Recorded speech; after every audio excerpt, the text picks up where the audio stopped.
Tell them I said hello. Oh,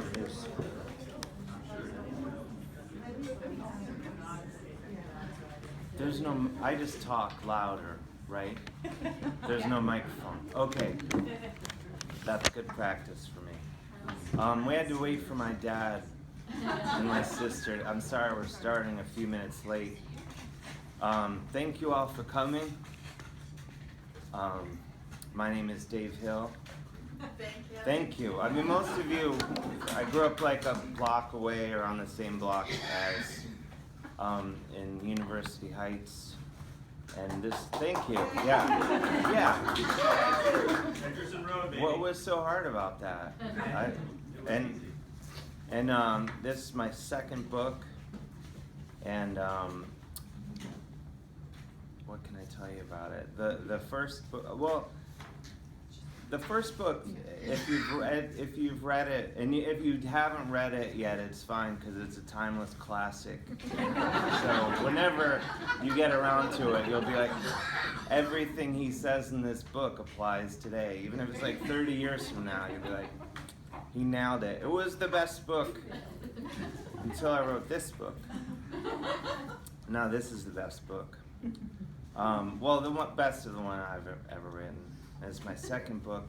And the first book, if you read it, I talk about, the last essay is about my mother dying, and it's sort of how I felt about that. And I wasn't into it, just to sum up that essay. Didn't like it at all. And so this book is mostly about, the last few years since then. And originally, when I was going to write another book, I thought I would just tell, whatever crazy stories. And there are some. There's like I went to prison in Mexico. That one wrote itself. That's in there. A homeless guy dumped an entire bottle of Gatorade filled with his urine. I think it was his urine. We can only assume. So that's in there. If that's your thing. You can read about that. That was originally for This American Life, and I adapted it for the book. And then I wrote ringtones for this guy, Donald Trump, in 2004. And at the time, he was just a quiet businessman from Queens. No one knew what was in store for us. I hated him then, and I hate's a strong word, but it's accurate. And I don't like him. I like him less now. But anyway, that's in there. But so I thought the book would be all essays like that. But along the way, when I was writing it, I was hanging out.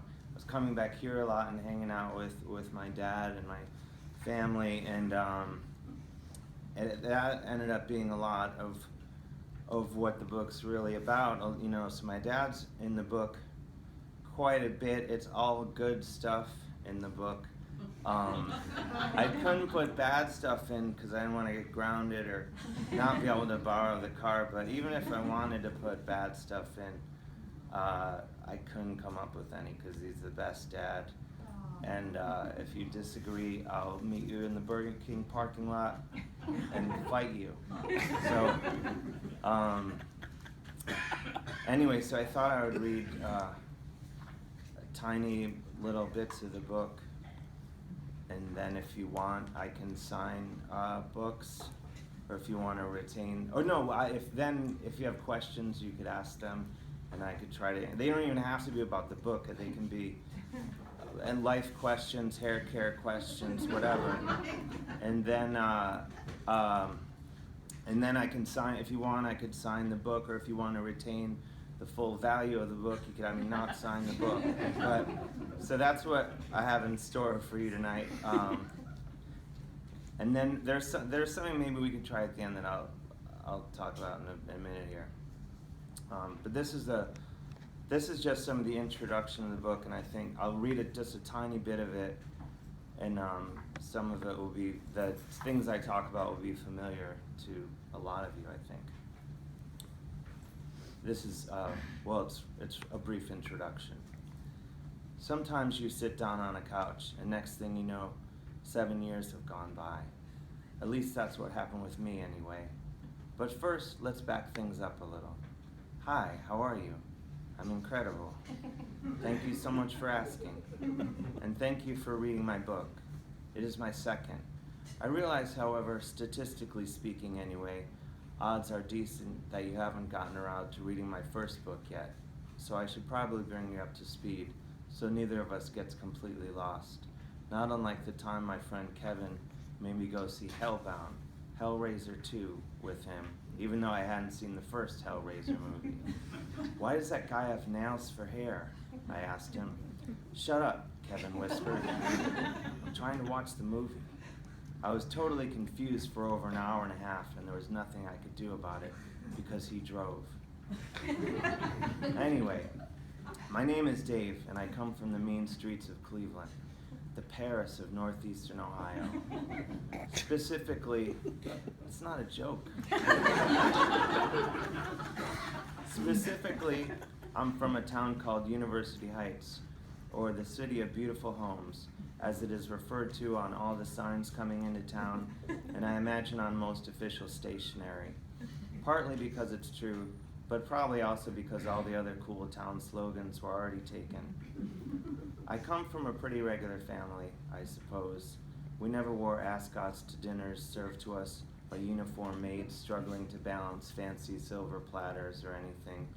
And when it came time for tennis lessons, I had to take group lessons instead of getting the one-on-one attention I so desperately needed.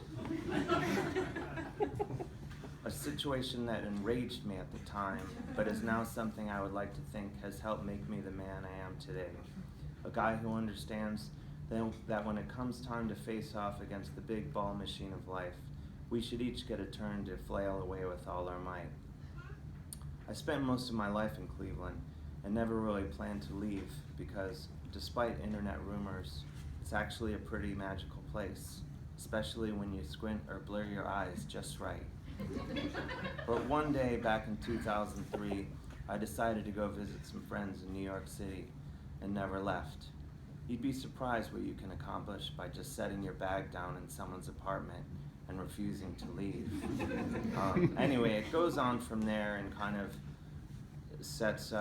of picks up where the last book left off and sets up for this new, what I think is a literary thrill ride. You know, the critics are calling a literary thrill ride, in my mind. And I'll read a tiny bit of this. I won't ruin the whole story, but I'll read it up to a cliffhanger. This story involves, well, my dad and my sister are both in this story. Well, my whole family is in this story, and so a lot of you know everyone, all the key players in this story, and it's one of my favorite stories about my family.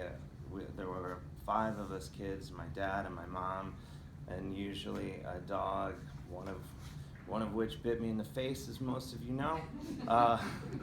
And now I have a dog now, so that's progress. But my own dog has never bit me that hard.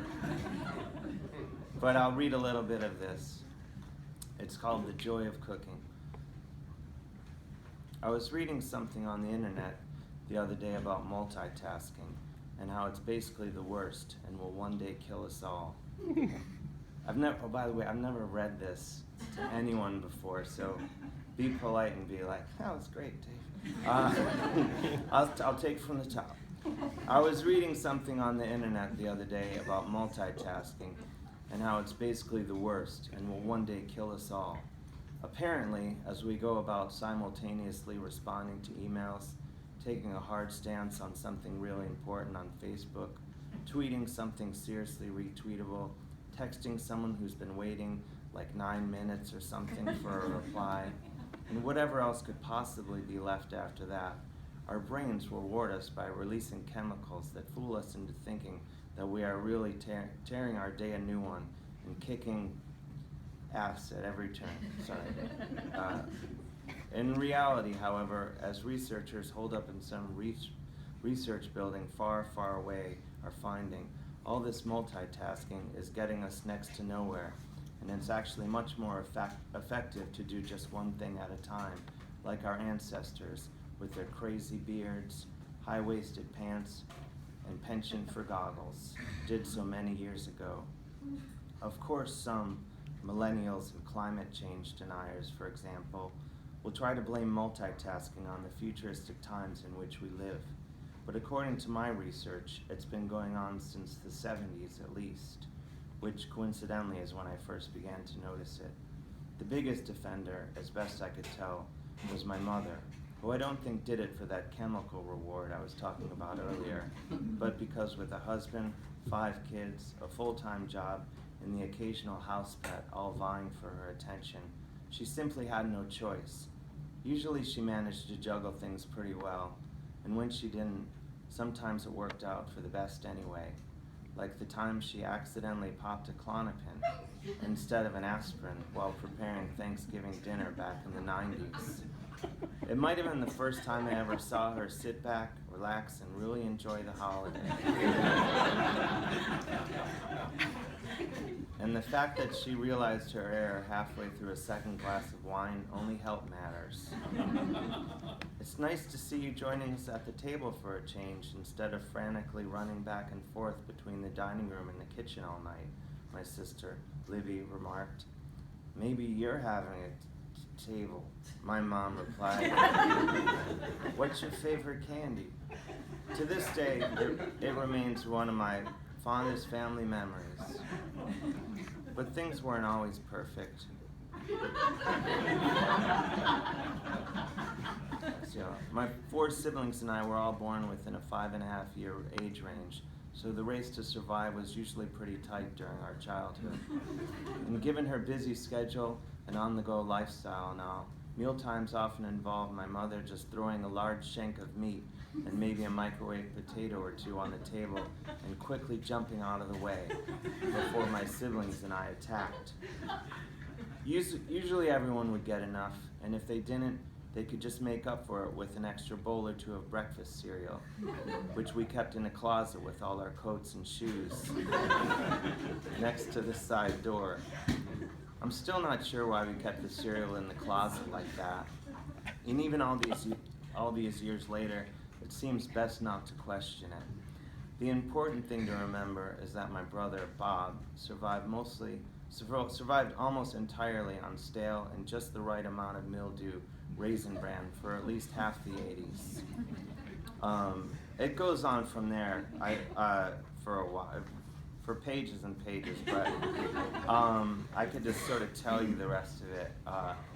What happened was, it was like a Saturday night, and my mom was cooking a steak.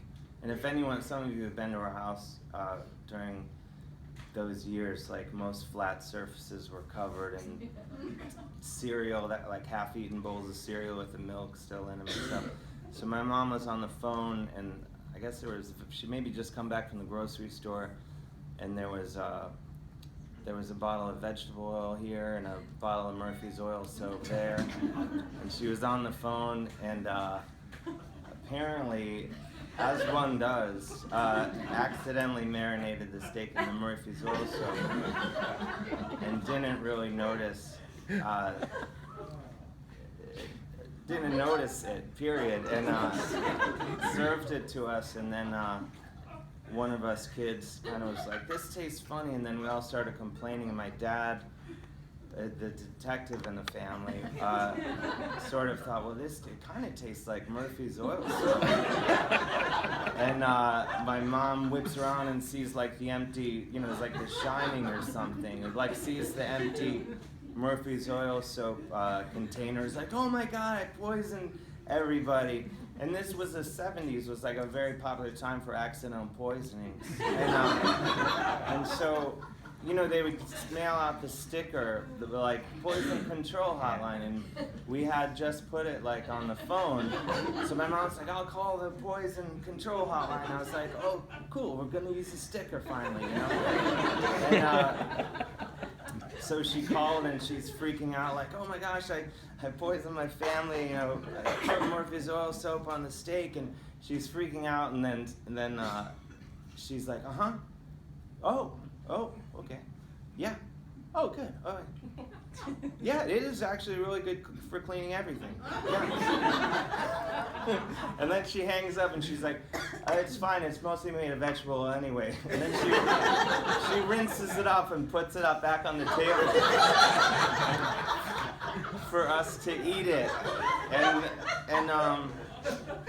And you know, we put up a fight, and my dad thankfully stepped in and said, you know, we would all go to McDonald's or something like that. And the truth is, and that story, as crazy as it is, never struck me as weird.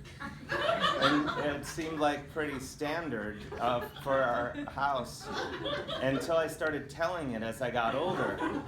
And then I was like, that's a weird story, I should tell that in the book. Anyway, there's other stuff in there. But what I wanted to, I guess if anyone has any questions, and there's maybe something we could try in a minute here, but if you have questions, great. If you don't, I won't be. There's one over. Yes, sir. Burning question. So for those of us who listen to your radio show every Monday evening at 9 on WFMU, did you get to meet Dave this week in some of your earlier dates, or have you met him? I've never. To explain what he's talking about, I have this radio show, 9 to midnight on this free-form radio station in New Jersey, WFMU, if you don't know it. And I have no business having a radio show. I have no idea how to work any of the equipment, but somehow they gave me keys to the building and my own show, and people call in and talk. We just talk, and sometimes I play music, and I have guests on the show, but usually it's like dead air and technical difficulties, and me accidentally knocking the entire station offline. But there's this guy, he calls himself Dave after Yngwie Malmsteen, for Tony and the other two people who know what I'm talking about. But Yngwie, anyway, he calls up, he's this guy from Bensonhurst, which is in Brooklyn, and he lives with his mother. And he plays guitar solos over the phone onto my radio show. And on my show, like, I try to be polite in life, and I'm not good at hanging up on callers. And so what I say, anyone who listens to the show, I say, can you please call back in 20 minutes? Which is my way of saying, like, done with you, you know? But this guy, most people are like, oh, he doesn't want to talk to me anymore. But this guy calls back every time I say it. He calls back every 20 minutes. And he's become like the favorite. I think people like him better than me on the show, to be honest. But no, I haven't met him yet. I hope to one day. I thought he was set up like you had that worked out. No. It's so perfect. Not at all. Like the show, I don't know, my radio show, I don't know if it's a thing about radio where people call in and it's guys who live with their mothers in Brooklyn, or, you know, there's all sorts of, like, it's like this one disbarred lawyer who calls in every week, and the voice of an angel. yeah, he sings like he's a crooner, and I get him to sing at the end of every call, and I hang up on him. He falls for it every time. And then the one thing, I don't know if you guys probably won't find, I won't tell the detail that's really upsetting about this, but this guy, you know, people mail me stuff at the station, and people usually send nice things, you know, like what's that called? That when you knitting things. I've got knitted things, and like people have made portraits of me and sent me all sorts of nice things, and so I eagerly check my mailbox every week when I go in there. And one week there was just one letter, and I was like, I wonder what this is. And I open it up, and I look at the envelope. It's from somewhere in New York State, and then I open the letter, and it's a handwritten on loose leaf paper, like written in pen. I was like, who does that in 2016? Like, this is kind of cool. And then I look at, it's dated at the top, and it's like 3 weeks prior, and I look at the envelope, and it's taken, and I was like, why would it take 3 weeks for a handwritten letter to get to me from New York State, which is essentially the same as New Jersey, where their show is. And so I start reading the letter, and it's the nicest letter, and it's like, Dave, I listen every week, and it's such a great show. And he's like, talks about Ing Dave, and he mentions, like, he obviously listens. He's like, I listen, I just laugh, and I kept tuning in, never miss a show. And a few weeks ago, I was listening, and my cellmate heard me laughing, and then I was like, that's why it's handwritten, and that's why it took 3 weeks to get there. And I look in the front, and there's all this code on it, because they check the letters to make sure he's not asking me to mail him a cake with a saw on it or whatever. And it was the nicest letter, and anyone that knows anything about me knows, like, I have a soft spot for correctional facilities. Well, like, in my first book, I've done stand-up comedy at Sing Sing prison, which is a popular prison outside of New York. And then in this book, I write about going to Mexican prison. So I'm just wild for prisons. So to get but I do, I like to send light into dark places. And it helps my street credibility as well. But this letter was so nice, and he said, we can make phone calls here, and I'd like to call on the show. So I read his letter on the air, and I'm encouraging him to call in. And my guest on the show, Mike Sachs from Vanity Fair, we're both talking. I'm like, let's make this guy really happy that we're mentioning his name for 3 hours on this show. And finally, 2 hours into this, I get a text from a friend who's Googled this guy, and I saved the letter. I'm like, I'm gonna frame this and hang it in my bathroom. That would be great. And I don't want to say why he's in prison, but it's the worst possible reason you could be in prison. And my friend's like, so I stopped reading his letters on the air. Is my point. Anyway, all that way. The moral of the story is you never know who's listening. Are there any other queries? Which hockey team do you root for? The Rangers, because I'll tell you why. Well, I love hockey. It's my favorite sport and the only sport that I care about at all. I'll go to other sporting. I'm not invited to. I would go to others, but no one invites me. But I get invited to hockey games and all, and I love it. But this sort of a Cleveland thing. In the Plain Dealer, I would always read, every morning I would look in the paper and read the sports page and wonder why everyone drives to Warren, Ohio for a massage and stuff. That's for a couple of you. But I don't know. Well, in the bottom of the sports page, there was, I don't know. Anyway, little Dave Hill didn't know, and that's the last I'll say about that. But Bobby Bonds played for the Indians, right? Yeah. And when I was a kid, he got traded. And the following year, that the Plain Dealer did and you go to Indians games as a kid and you think, these guys love Cleveland, they're winning for us, our city. And there was an interview with Bobby Bonds, and he was not only saying bad things about the Indians, he was playing for whatever other team, saying bad things about the Indians and Cleveland in general. And I thought, I was like, how young would I have been when he got traded? Very young. But I just thought, this is a job. They don't care about us in our city. And I thought, screw these guys. I'm never rooting for, I'll root for the city I live in. I honestly have never cared, ever. I know it's a dark tale, but I honestly have never cared about any professional sports team since that. Little Dave Hill, Bobby Bonds. I don't like him. But the Rangers are up the street from me, and so when your team wins, everyone in your town is happy. So I think it's good to root for where you live. And they have cool jerseys. What was it like working with Phil Anselmo? It was Phil Anselmo. For those of you that don't know, is a heavy metal singer one of the best heavy metal singers. He was originally in a band called Pantera. Well, if you either know who he is or he's, nothing I could say. If you don't know, already know what I'm talking about. Nothing I could say is gonna help. But so anyway, he and I a couple years ago made a web series called Metal Grasshopper, in which he teaches me about heavy metal, and Phil is like this, just huge, muscular guy covered in tattoos, and I'm not that way.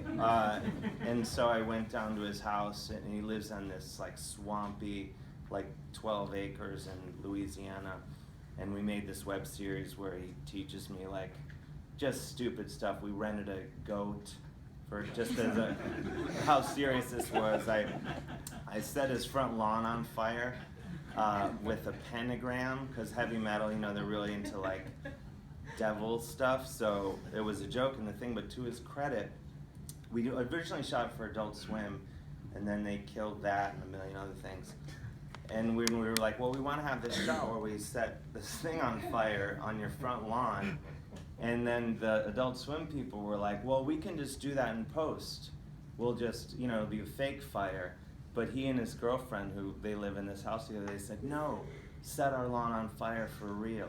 Like, and I thought, so to give you an absolute pleasure, the nicest guy, funniest guy. I mean, I'm pretty much the straight man in those videos. He's so silly.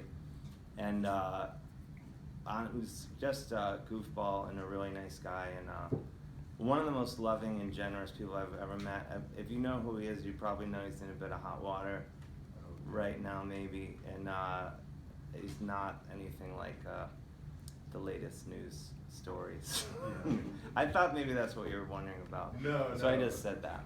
But behind the music, he seems like pretty tough, but in the videos, he's a pretty amicable, fun guy. He's the nicest guy. I mean, he screams and is mean on stage, but he has like chickens and pigs and puppies and cats, and like he was in Cleveland, and we were driving around listening to ABC's Look of Love. It's not a very heavy metal thing to do. So yeah, he's a great guy. Is there any other pressing? Oh, there's another question from the gentleman. Yes, that's you. Oh. Yeah. I didn't want to interrupt. So I think you did something with Malcolm Gladwell this week, right? So is there any way we can get the audio or the video of what you did with Malcolm this week? I think so. Yeah. I didn't know if it was just something like this, or if it was something that people were. I think it was. Yes. They recorded Malcolm Gladwell, who's some guy who writes books, but he's a buddy of mine, and was kind enough to. He wrote. Well, I'm sure most, if not all of you know, he wrote The Tipping Point and Blink, and he wrote like 5 or 6 bestsellers, one of the biggest authors in the world. And but we live right by each other, so he can't escape me. And he agreed to moderate the opening night in Brooklyn. The last 3 nights have been in New York. I did Brooklyn, then Manhattan, then Washington Heights, which is way up north. And there is audio of it. They recorded it, and it was really fun and great. And actually, that's a good maybe. Unless anyone has any other questions, that's maybe a good segue. Does anyone have any other questions? I have one. There's a question over here. I don't remember the TV show, but you're Valley Lodge on the credits. Oh yeah, I have a band called Valley Lodge, and At midnight. No, I'm on At Midnight. Yeah. I know it's confusing because of that. That's another television show I'm on, but I wrote I just wrote a song called Go by my band. My band and I recorded it, and now it's the theme song to Last Week Tonight on HBO, which I think is the best show. That and Better Call Saul, the 2 best shows on TV. So I love this show, and I hope, as a fan, I hope it's on for 30 years, and as a guy who makes royalties from it, I hope it's on for 35. You have songwriter's credits? I wrote it. Then you won't. Yeah, the other guy's asked. I said no. No, but I did. I wrote it by myself. No one can take credit for it. I'm happy to give credit where it's due, but it's just not. When you, in your last book, a lot of talked about how when you first came to New York, it was still, the East and West Village was still kind of rough around the edges, or kind of, still had a little bit of grit to it. How do you feel about Manhattan, specifically the Village now, and how, all the money's kind of come in and all the grit's kind of been pushed out? Is it what you want what you wanted it to be 15 years ago? No, it's well, I think it's happening a lot of places, but no, it's really New York is it used to, I think New York's one good asset that's still there is just the people. Like, I think I'm a good example of just showing up there and seeing what happens, because as my family can attest, I wasn't up to much when I went there for the weekend and didn't leave. And now, I've done a couple things, but yeah, so many people can't afford to live there, and it's all like what I call like finance bros, like guys in flip-flops and cargo shorts. No offense if you're into that stuff, and just like walking around, just So it's my girlfriend and I a couple weeks ago went.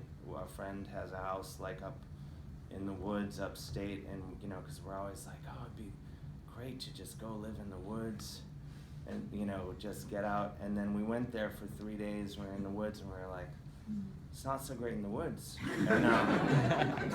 And then we were driving back to New York, and we were she said, I love this city. It's the people that I hate. And that's pretty much how I feel. But hopefully, maybe Donald Trump will win and the country will be ruined, and New York will go back to being on fire.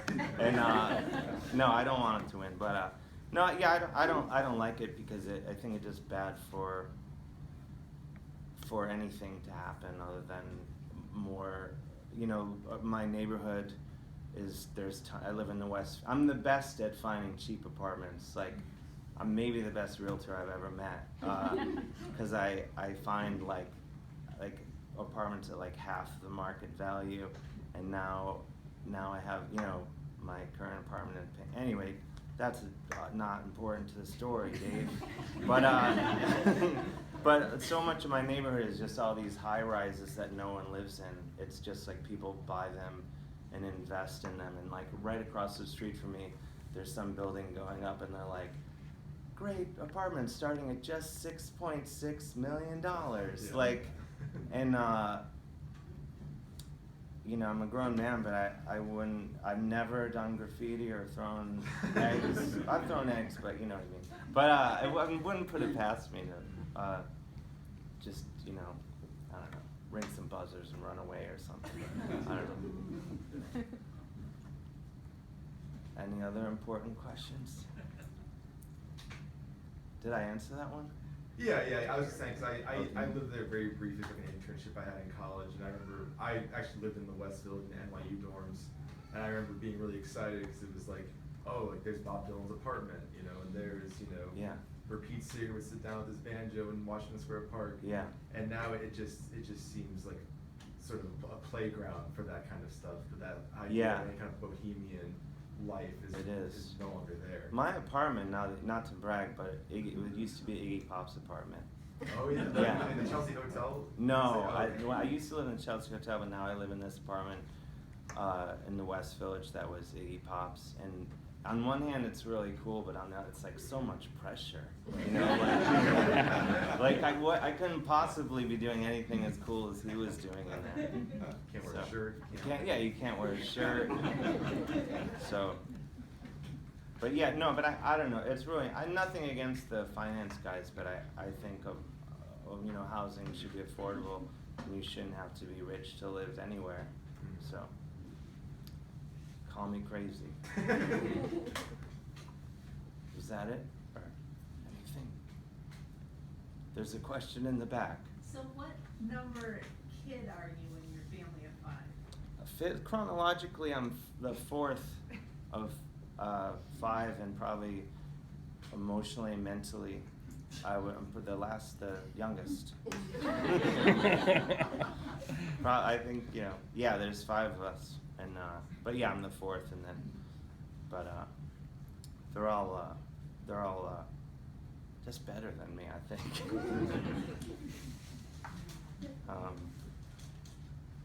Any other questions? There's a question over here. With the music, the radio, television, authorship, et cetera, what's a day like in your life? What's your 9 to 5? It's never been a 9 to 5. Thank you. I know. That's how me and Tim and Tony, that's what we bonded together on never getting real jobs.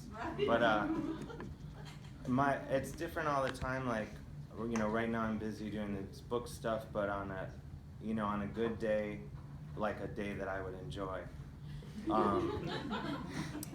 My dog, I have a great dog, but I got a mutt, and I didn't know what to expect, and she's pit bull, boxer, Rhodesian, Ridgeback, greyhound. So no matter what's going on with me, I guess it's, now that I'm hearing myself talk, it's probably like having a kid.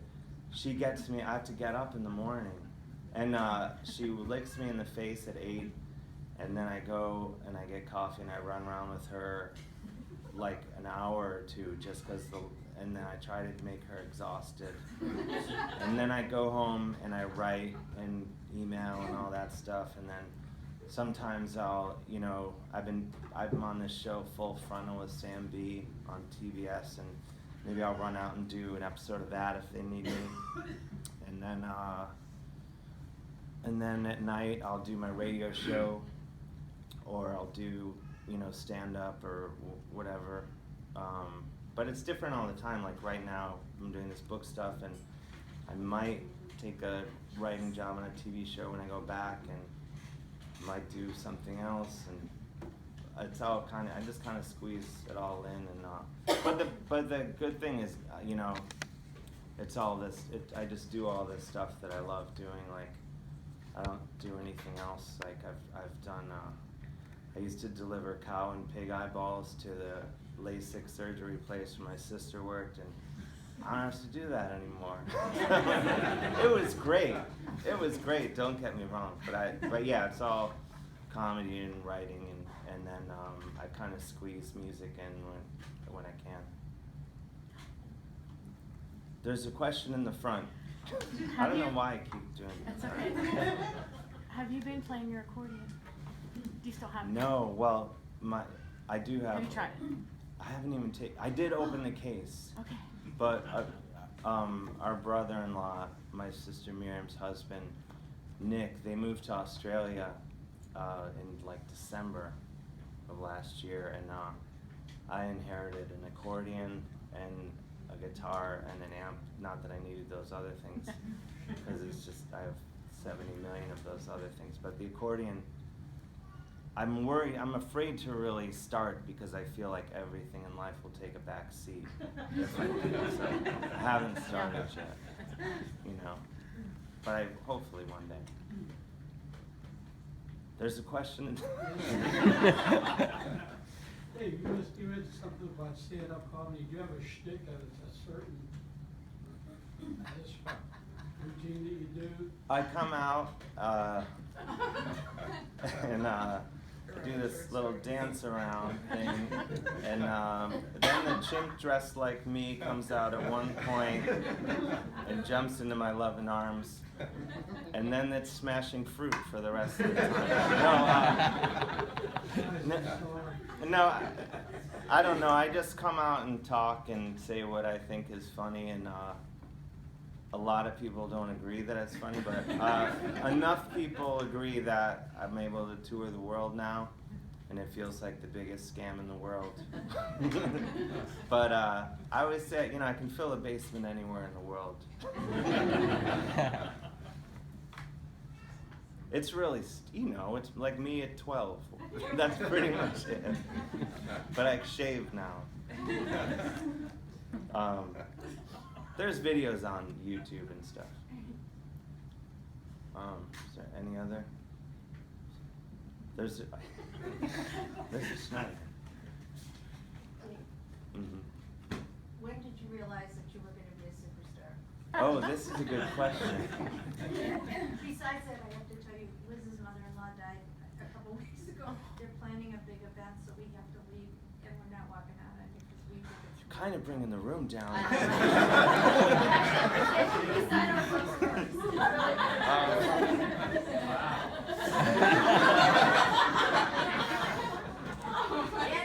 same woman that you saw at Shriver Jewelers when Liz was picking up. I remember, yeah. Oh, that was great. Oh my gosh, well, I'm sorry to hear that, for starters. Yeah, she's a wonderful woman. But if we can stop talking about that. No, just kidding.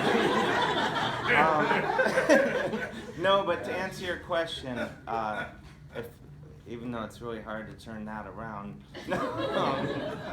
I remember I used to sell, I went to Ignatius and we would sell, I don't even remember what they were called, but these tickets.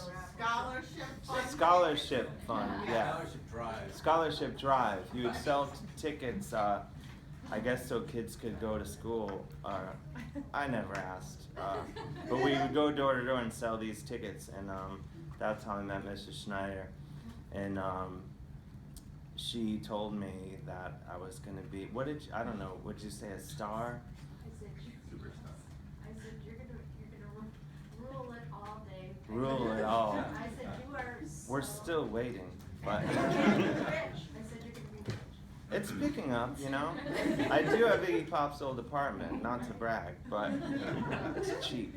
But no, yeah, it's true. You told me that, and it filled me with delusion that I hold with me I thought you were today. just gonna spray curbs for the rest of your life. I would. I know, that was would. the best job.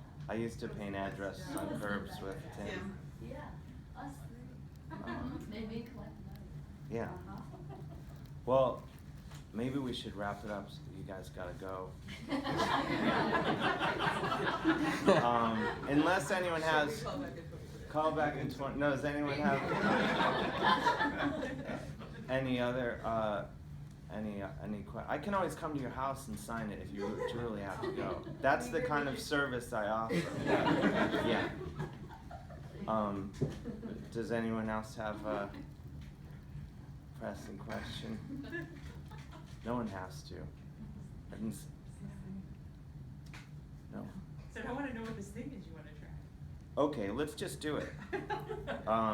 And if it doesn't work, or if you guys don't like it, or think it's stupid, or whatever, I don't know why you would think, I don't know why you have to be negative like that. But one of the essays that I didn't read from tonight is about both my love and actually Kevin's mentioned in this essay, but it's about my love of Led Zeppelin, which started with my dad bringing home Led Zeppelin 4 when I was, I think, 7 years old, and he, as far as I knew, he was only into jazz and classical music, and then he brought this weird album with and I was like, who's this band that's so I don't know, brazen, to not swear about it, brazen to not, they don't even put their name on the cover or have a picture, and I was like, what is this? And I heard it, and it was the first music that ever scared me. I was genuinely I can't be alone while listening to this. And it's still, I have a lot of all-time favorite bands, but they're the all-time favorite band for me still, thanks to my dad, who I don't think bought any of their other albums, but all their albums they're the best band, and each of their albums are the best album. So even if you just have that one, you're in good shape. But so I learned how to play it on the guitar, and then last year my dad, at no urging from me, learned how to play it on piano.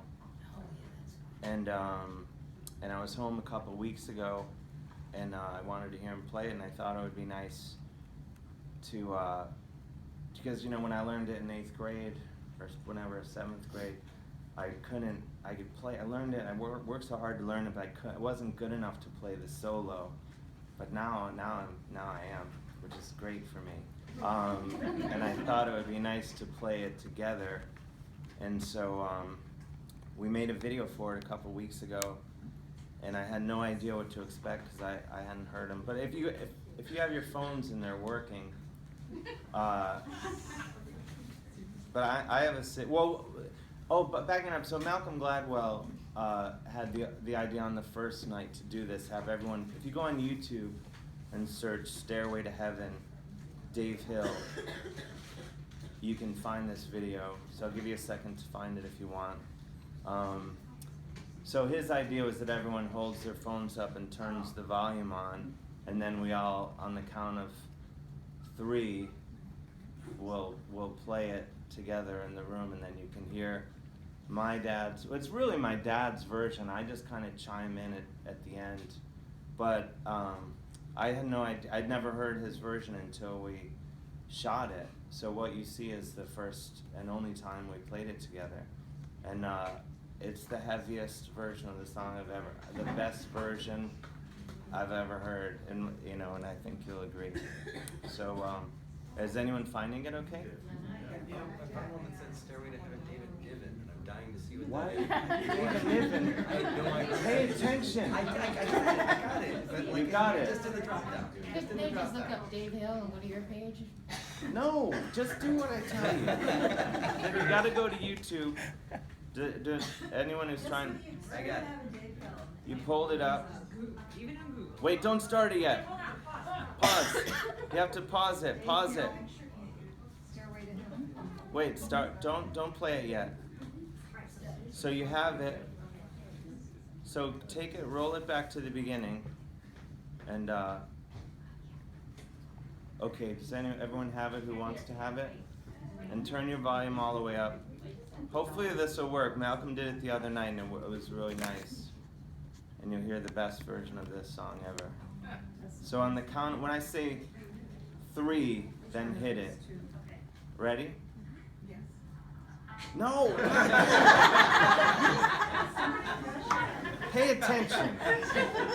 Okay, let's 1, 2, 3.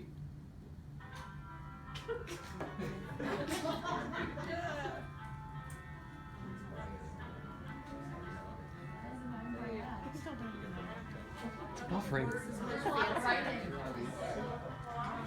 Wait, it started.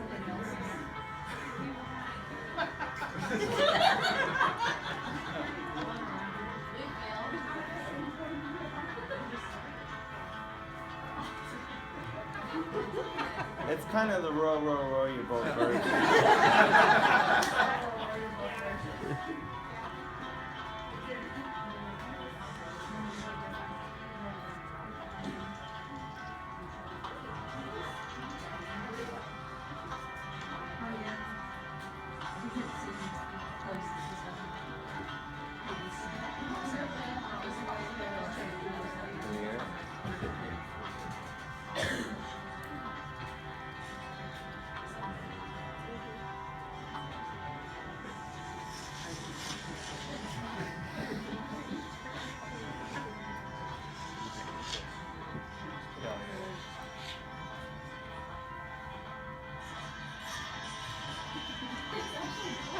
That's right. It's kind of better spread out, isn't it?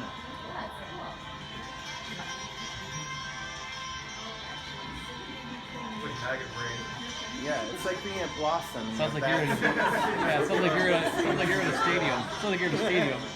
Some people are in the parking lot.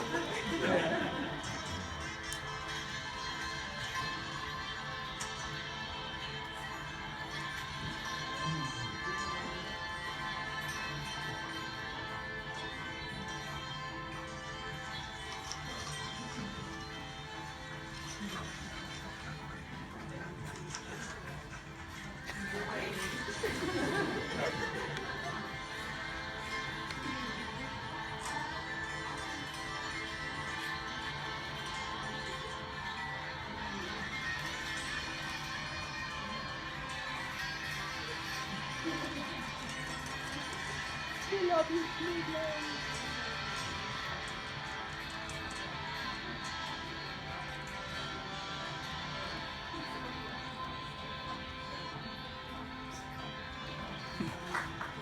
There we go. And that's my dad. That's my dad, Bob Hilda. So he did all the heavy lifting. Oh, it's. Hello, Cleveland. All right, thank you guys. And my dad, Bob Hilda.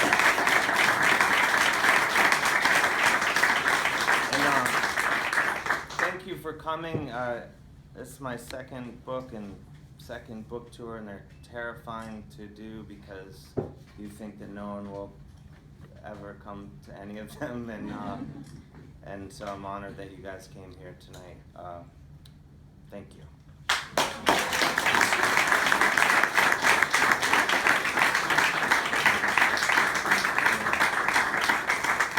Thanks to everybody for coming out. If you still need to buy Dave's book, you can buy it up front, and then he'll sign it up here. So let's give it up one more time.